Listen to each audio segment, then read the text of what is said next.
ती एक दिवाळी होती. सगळे सोबत असायचे, चेहरे ते वेगळे जरी सगळे सारखेच दिसायचे.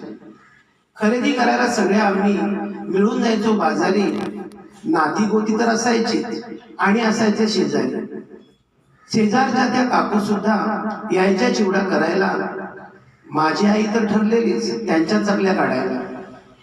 फराळासाठी तर अख्खी गल्ली प्रत्येकाला बोलवायची. एक वेगळी चव फराळाची आमची दिवाळी खुलवायची. नाही स्पर्धा, नाही शर्यत, ना कसली बरोबरी.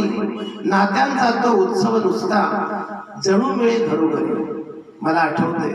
मला आठवतंय मी आणि आई जेव्हा दिवे लावायचो, पहिला दिवा आमचा आम्ही काळोखात ठेवायचो. इतका व्हायचा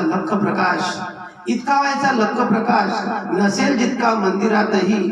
अंगणातील दिवे खरोखर लागायचे हो अंतरातही.